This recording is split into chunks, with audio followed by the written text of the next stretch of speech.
Bună, suflet drag! Astăzi vreau să vorbesc despre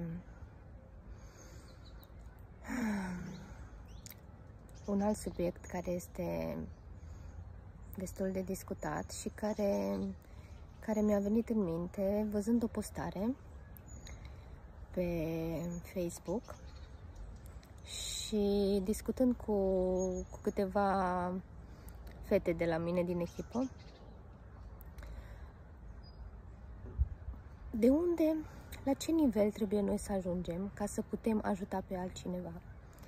Pentru că foarte multă lume judecă în jur și identifică faptul că persoanele care vor să ajute în jurul lor și persoanele care oferă diferite servicii nu au ajuns la nivelul de a se vindeca pe ele 100%, și atunci ce drept au ele ca să poată să aibă pretenția să ajute lumea din jur și să îndrume pe alții?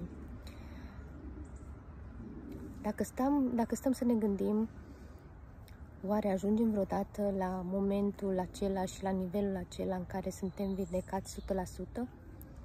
Când suntem vindecați 100% de prezent, atunci vine trecutul, vin copiii noștri care ne arată că mai avem de vindecat.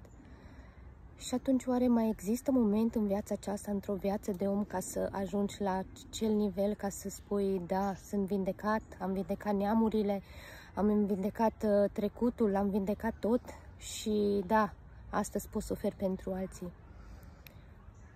Din punctul meu de vedere, acestea sunt doar scuze pentru a nu începe de undeva.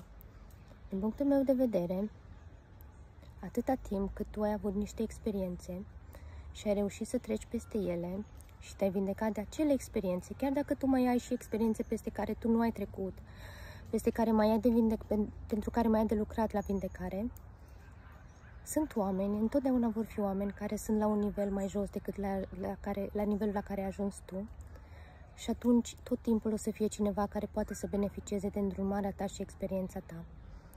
Așa că, suflet drag, te îndrum, nu aștepta ca să ajungi la un anumit nivel ca să poți să ajuți și să răspândești lumină în jurul tău, pentru că la absolut orice nivel la care ai ajuns, cu siguranță există persoane care pot beneficia de ceea ce poți tu să oferi.